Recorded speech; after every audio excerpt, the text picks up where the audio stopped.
ചെലവിൽ തന്നെ ഇതെല്ലാം എവിടെ പോയാലും സ്വന്തം ചെലവിൽ തന്നെ എണ്ണയടിച്ച് പലരുടെ നിന്ന് കടം മേടിച്ച് ആഹാരം പോലും കഴിക്കാതൊക്കെ പോയി കിടന്നു കളയും. അങ്ങനെയുള്ള ഒരു സ്വഭാവക്കാരനാണ് പുള്ളിയുടെ ഭാഗത്ത് നിന്ന് ഇങ്ങനെ ഒരു നമ്മൾ ഒരിക്കലും അത് അബദ്ധമെന്ന് നമ്മൾ പറയാൻ ആഗ്രഹിക്കുന്നില്ല. കാരണം പുള്ളി അപ്പോൾ വില കൽപ്പിച്ചത് ആ ഒരു മറ്റു ജീവന് മാത്രമേ ഉള്ളൂ.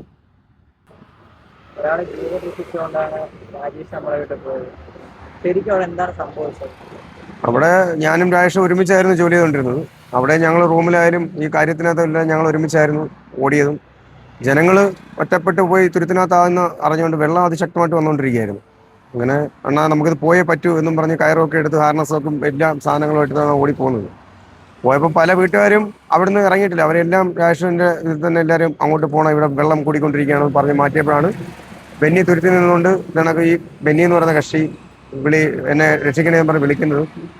അങ്ങനെ അത് കേന്ദ്രീകരിച്ച് കൂടെ ഉണ്ടായിരുന്ന ഷിബിനും ജിതിനും കയറും ഒക്കെ എടുത്ത് വന്ന് ഞങ്ങളുടെ കൂടെ തന്നെ രാജേഷിൻ്റെ കൂടെ തന്നെ അവരും ഇറങ്ങി നീന്തി അക്കരെ പോയി ഈ ആളെ കയറ്റി രക്ഷപ്പെടുത്തി ഇപ്പുറത്ത് വന്നു. ജാക്കറ്റ് വരെ ഹാർനസും ഒക്കെ ഇട്ട് റോപ്പി വെള്ളത്തിൽ തട്ടാത്ത രീതി റോപ്പിൽ കൂടെ തന്നെ ആളെ ഇപ്പുറത്ത് എത്തിച്ചു. അതിനുശേഷം തിരിച്ച് ആ റോപ്പിൽ പിടിച്ച് നീന്തി വരുമ്പോഴാണ് ഇത് പെട്ടെന്ന് ആളെ വലിയ ശക്തമായ വെള്ളം വരികയും ആള് ഒഴുക്കിലോട്ട് പോകുന്നത്. അതിന്റെ പുറകെ നമ്മൾ ഓടിയെങ്കിലും ഓടി എത്താൻ പറ്റാത്ത അവസ്ഥയായി. അത്രയും വെള്ളം നമുക്കും താങ്ങാൻ പറ്റാത്ത വെള്ളമായി മാറി.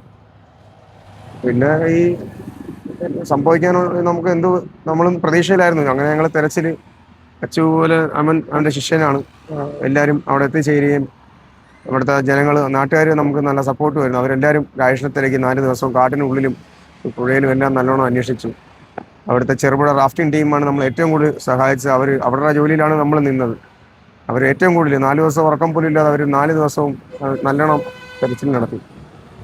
ലാസ്റ്റ് നമുക്ക് ഇതാണ് ഇത്രയും വലിയൊരു ഞങ്ങൾ വീട്ടിൽ എത്രയും പേരെ രക്ഷിച്ച ഒരാളെ ഇങ്ങനെ ഒരു അബദ്ധം പറ്റൂ എന്ന് എപ്പോഴെങ്കിലും പ്രതീക്ഷിക്കുന്നു. നമ്മൾ ഒരിക്കലും പ്രതീക്ഷിക്കുന്നില്ല. പെട്ടിമണി ദുരന്തമായാലും ചൂരൽമലയിലായാലും എല്ലാം റെസ്ക്യൂവിൽ അച്ചു ഉൾപ്പെടെ പോയി ആ കാര്യങ്ങളിലെല്ലാം ലാസ്റ്റ് ആ ഒരു കുട്ടിയുടെ ബോഡി എടുക്കാൻ വരെ ആ ടീമിൽ വരെ എവിടെ പ്രളയം വന്നാലും എവിടെ ഫ്ലഡ് വന്നാലും എവിടെ എന്ത് അപകടം നടന്നാലും ഓടിപ്പോകുന്ന ആളാണ്. അന്ന് ഉച്ചയ്ക്ക് എൻ്റെ അടുത്ത് പറയണം, അന്ന് രാവിലെ എന്നോട് പറയുന്നു ജോലി ടിക്കറ്റ് ഞങ്ങൾ എല്ലാം കഴിഞ്ഞ് ഇറങ്ങിയപ്പോൾ വെള്ളം കൂടി ഞങ്ങൾ നിർത്തിവെച്ചു.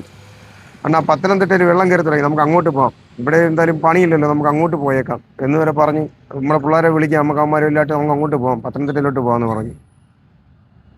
ബാഗ് വരെ എവിടെയെങ്കിലും എന്തെങ്കിലും ഒരു ചെറിയ ന്യൂസുകൾ വരുമ്പോഴേ നമ്മളെ ഫോണുമായിട്ട് ബന്ധപ്പെട്ട് എടാ നോക്കിയിരുന്നോണേ, എപ്പോ ആണെങ്കിലും വിളി വരാം, ഇറങ്ങുന്ന രീതിയിൽ തയ്യാറെടുത്തിരിക്കണം എന്നുള്ള കോളുകളാണ് നമുക്ക് എപ്പോഴും വരാറ്. സ്വന്തം ചെലവിൽ തന്നെ ഇതെല്ലാം എവിടെ പോയാലും സ്വന്തം ചെലവിൽ തന്നെ എണ്ണയടിച്ച് പലരുടെ നിന്ന് കടം മേടിച്ച് ആഹാരം പോലും കഴിക്കാതൊക്കെ പോയി കിടന്നു കളയും. അങ്ങനെയുള്ള ഒരു സ്വഭാവക്കാരനാണ്. എത്ര വർഷമായിട്ട് രണ്ടുപേരും രാജേഷ് കൂടെ കൂടിയിട്ട്? ഞാനൊരു 17 വർഷത്തിന് മേളിൽ ഞാൻ എന്തായാലും ആയി. അതിന് ആ ടൈമിൽ തന്നെ ഞങ്ങൾ അച്ഛനും എല്ലാവരും ഞങ്ങൾ ഒരുമിച്ചുള്ളവരാണ്. എവിടെ വർക്കിന് പോലും എന്നെ വിളിക്കും.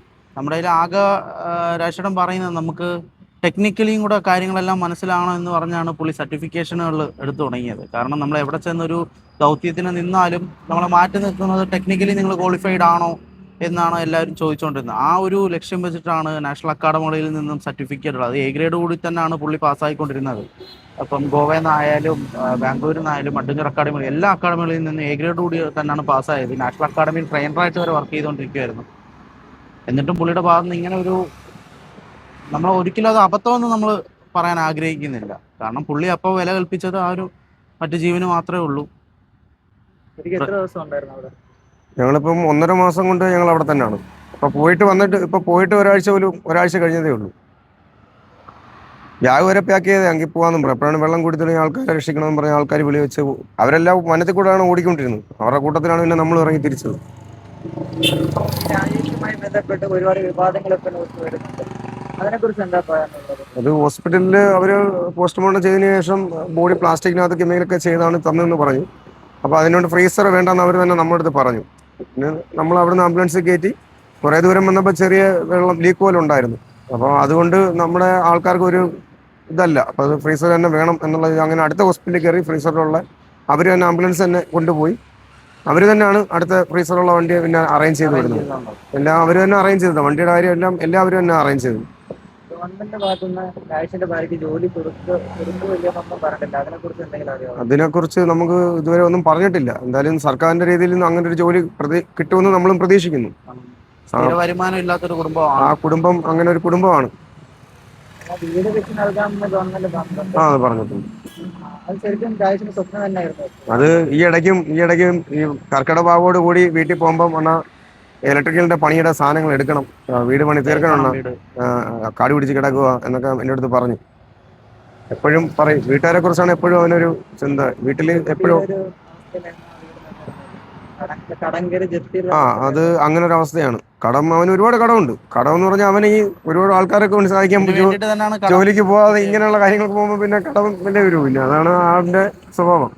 മറ്റുള്ളവരുടെ വിഷമം കേൾക്കുമ്പോൾ സ്വന്തം കയ്യില്ലെങ്കിൽ പോലും കടത്തിന് മേൽ കടമാണെങ്കിലും അടുത്ത ആളുടെ നിന്ന് മേടിച്ചിട്ട് അയാളുടെ വിഷമങ്ങൾ തീർക്കാനാണ് മാക്സിമം നോക്കിക്കൊണ്ടിരുന്നത്. ഇങ്ങനെ 17 വർഷമായി ചേട്ടൻ്റെ കൂടെ. ഒരിക്കലും മറക്കാൻ പറ്റാത്തൊരു ഓർമ്മയെന്ന് പറയാനായിട്ട് എന്താണ്?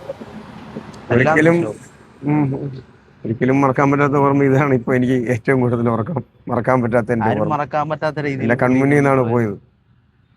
നമുക്ക് മറക്കാൻ ഒരിക്കലും മറക്കൂല. ഒരുപാട് സ്വപ്നങ്ങൾ തന്ന ഒരു വ്യക്തിയാണ്.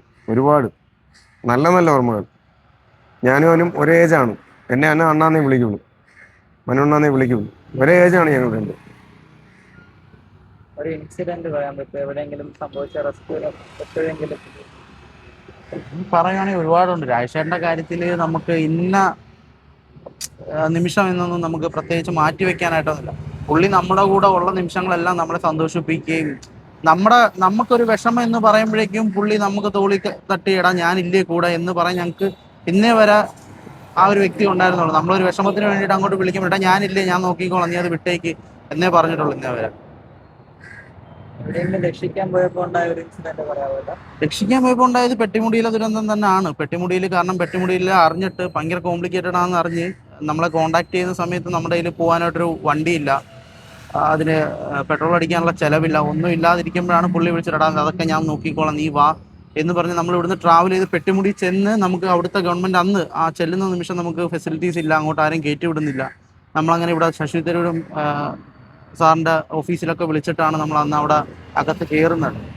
അകത്ത് കയറി നമുക്ക്, കാരണം ആദ്യത്തെ 2 ദിവസം നമ്മൾ സ്വന്തമായി റൂം എടുത്ത് നിൽക്കുന്ന നിമിഷം പുള്ളി അവിടെ നമ്മളെ ഹോട്ടലുകളിൽ കഴിക്കാൻ കൊണ്ടിരുത്തിയിട്ട് പുള്ളി കഴിക്കാതെ മാറിയിരുന്ന് ഈ ക്യാഷ് അറേഞ്ച് ചെയ്യാൻ ഉള്ള ഒരു തന്ത്രപ്പാടും കാര്യങ്ങളൊക്കെ നമ്മൾ നേരിട്ട് കണ്ട് നമ്മൾ പോലും കഴിക്കാതെ ഇരുന്നേക്കേണ്ട ഒരു അവസ്ഥയൊക്കെ നമുക്ക് ഒരുപാട് വന്നിട്ടുണ്ട്. പിന്നെ റെസ്ക്യൂ ചെയ്യാൻ പോകുമ്പോൾ സർക്കാരിന്റെ ഭാഗത്തു നിന്ന് ഒരു സഹായവും ഉണ്ടായിട്ടില്ല. കാരണം സർക്കാരിന്റെ ഭാഗത്തുനിന്ന് ഉണ്ടാവാത്ത, അവര് ഓൾറെഡി അവർക്കൊരു വിങ് കാണും. സർക്കാർ NDRF, ഫയർഫോഴ്സ്, ഫോറസ്റ്റ് അങ്ങനെ ഒരു വിങ്ങിനെ ഇറക്കിയിട്ടായിരിക്കും അവർ സെർച്ച് ചെയ്യുന്നത്. പിന്നെ നമ്മുടെ രജിസ്റ്റേർഡ് ആയിട്ടുള്ള ഒരു ഡിസാസ്റ്റർ മാനേജ്മെന്റ് ആണെങ്കിലും നമ്മളെ കുറിച്ച് ആർക്കും അങ്ങനെ പുറത്തറിയത്തില്ല. കാരണം ഒട്ടുമിക്ക ന്യൂസുകളും പുറത്ത് വരുമ്പോൾ ഫയർഫോഴ്സ് സേവ് ചെയ്തു അല്ലെങ്കിൽ NDRF സേവ് ചെയ്തു എന്നായിരിക്കും വരുന്നത്. ഒരിക്കലും അത് രക്ഷപ്പെടുത്തിയ ആളുടെ പേരോ കാര്യങ്ങളോ ഒന്നും പുറത്തു വരുന്നില്ല. ഇന്നലെ വന്ന വാർത്തകൾ മൊത്തം പറയുന്നത് ഇതിനേക്കാളും ഒരുപാട് ജീവൻ രക്ഷിച്ചിട്ടുണ്ട്. ഇതുവരെയും വാർത്തകളോ ഒന്നും പുറത്തു വന്നിട്ടില്ല, ഒന്നും അത് സത്യമാണ്. അതെന്താണ് അതിന് സത്യം? അത് നമുക്ക് അറിയത്തില്ല. കാരണം ഇനി ലൈവിൽ ഇനി നമുക്കൊരു ആഗ്രഹം എന്ന് പറഞ്ഞു കഴിഞ്ഞാൽ അവന്റെ പേരിൽ തന്നെ ഈ ആഡംസ് എവിടെ റെസ്ക്യൂ എടുത്താലും നമ്മളെ സർക്കാരും കൂടെ നമ്മൾ അതിനകത്തൊരു ഇത് ചെയ്ത് നമ്മുടെ പിള്ളേരെല്ലാം അതിന് ആക്റ്റീവാണ്. അവരാക്റ്റീവാണ്. അവന്റെ പേരിൽ തന്നെ അത് ചെയ്യും നമ്മൾ. അത് എവിടെ ആയാലും ഒരുപാട് കഴിവുള്ള പിള്ളേർ ഒരുപാട് പേരുണ്ട്, ഏത് ദുരന്തത്തിന് പോയാലും ടെക്നിക്കലി തന്നെ ക്വാളിഫൈഡ് ആയിട്ടുള്ള ഒരുപാട് പേരുണ്ട്. അപ്പം സർക്കാർ മുൻകൈ എടുത്തിട്ട് അതിനെ ഒന്ന് മുന്നോട്ട് കൊണ്ടുവരണമെന്ന് ഭയങ്കരമായിട്ട് ആഗ്രഹിക്കുന്നുണ്ട്. നമ്മുടെ ഒരു രാജേഷേട്ടന്റെ ആഗ്രഹമാണ്. ഡ്രീമും അതായിരുന്നു. കാരണം എവിടെയെങ്കിലും നടന്നാൽ ആഡംസിന്റെ പിള്ളേർ വന്ന് നിൽക്കണം, അത് ഫുൾ ഫെസിലിറ്റീസോട് കൂടി വന്ന് നിൽക്കണം എന്നുള്ളൊരു ഡ്രീം ഭയങ്കരമായിട്ട് ഉണ്ടായിരുന്നു. അപ്പം അത് അധികാരികൾ ജീവിക്കുന്നതിനൊരർത്ഥം വേണം. നമ്മൾ 10 പേരെങ്കിലും അറിയണ്ടേ എണ്ണ, നമ്മൾ 10 പേർക്ക് എന്തെങ്കിലും ചെയ്യണ്ടേ എന്ന് പറയുന്ന ആളാണ്. നമ്മൾ മരിച്ചാലും നമ്മുടെ ഓർമ്മകൾ എപ്പോഴും എവിടെയെങ്കിലുമൊക്കെ കാണുമെണ്ണ. ഇങ്ങനെ ചെയ്താലേ അവരെങ്കിലും നമ്മൾ ഓർക്കും. അതാ എപ്പോഴും പറയുന്ന ഒരു കാര്യം അതായിരുന്നു. ഇനി റെസ്ക്യൂ ഇനിയും ഒരുപാട് ദുരന്തങ്ങൾ വരും. അപ്പൊ ഈ റെസ്ക്യൂ ചെയ്യാൻ പോകുന്നവരടുത്ത് എന്താണ് ഒരു മാർഗനിർദ്ദേശം എന്ന രീതിയിൽ കൊടുക്കാനുള്ളത്? ഒരുപാട് വർഷം റെസ്ക്യൂ ചെയ്ത ആൾക്കാരാണ്. അവർക്ക് നിർദ്ദേശം കൊടുക്കാനുള്ളതിന് എല്ലാവരും അത്യാവശ്യം ഈ ദുരന്തങ്ങൾ വരുന്നതിന് മുമ്പ് തന്നെ അറിയെങ്കിൽ തന്നെ അപ്പോൾ തന്നെ അവിടെ നിന്ന് എല്ലാവരും മാറാനേ നമ്മൾ പറയും. ഒരിക്കലും നമുക്ക് അവിടെ നിന്ന് പോകാൻ പറ്റൂല എന്ന് പറഞ്ഞ് നിൽക്കുന്നവരെയാണ് നമ്മൾ പിന്നെ രക്ഷപ്പെടുത്താനായിട്ട് പിന്നെ നമ്മൾ പോകേണ്ടി വരുന്ന അവസ്ഥ. രക്ഷാപ്രവർത്തകർ പറയുന്നതനുസരിച്ച് അവരോട് സ്വീകരിക്കാൻ ശ്രമിക്കുക. രാജേഷേട്ട എപ്പോഴും പറയുന്ന ഒരു കാര്യമാണ്, first mistake is the last mistake എന്നാണ് പറയുന്നത്. അതാണ് പുള്ളി ലൈഫ് കൊണ്ട് തന്നെ ഞങ്ങളെ അത് വീണ്ടും പഠിപ്പിച്ചു. First mistake is the last mistake ആയിരിക്കും. മക്കളെയും 2 രണ്ട് മക്കളെ ഇതിലേക്ക് ചേർത്ത് പിടിക്കുന്നതാണോ നടന്നത്? എപ്പോഴും മക്കളെ അന്ന് രാവിലെ അവരെ വീഡിയോ കോൾ ചെയ്യുകയും മോൻ്റെ കൈ ഒടിഞ്ഞെന്ന് പറഞ്ഞ് അവനെ വഴക്ക് പറയുകയൊക്കെ ചെയ്തു. മക്കളുടെ അടുത്തൊക്കെ ഭയങ്കര സ്നേഹമാണ് അവന്. അമ്മയോടാണ് ഭയങ്കര സ്നേഹമാണ്. ആദ്യം അനിയൻ മരണപ്പെട്ടു, അതിനുശേഷം ഇയാള് ആ വീടിന്റെ ഒരു നട്ടല് ഇയാളായിരുന്നു. അനിയൻ മരിച്ച ഒരു വർഷത്തിൽ കഴിഞ്ഞ ആ ഒരു കാലയളവായിരുന്നു ഇത്. അതിന്റെ ട്രോമയിലൊക്കെ ആയിരുന്നു പുള്ളി ഭയങ്കരമായിട്ട്. അനിയനെ കുറിച്ച് ഭയങ്കര ആശങ്കയൊക്കെ ആയിരുന്നു. എന്തായാലും അവന്റെ പേരിൽ തന്നെ ആഡംസ് നമുക്ക് നിലനിർത്തി കൊണ്ടുപോകണം. എവിടെ പോയാലും നമ്മൾ ടീം റെഡിയാണ്. ആഡംസ് പിന്നോട്ട് മാറത്തില്ല. കേരളത്തിൽ ഏതൊരു ദുരന്തം ഉണ്ടായാലും അവിടെ ആഡംസ് കാണും. ഇനിയും ഉറപ്പായും കാണും രാജശേഖരന്റെ പേര്.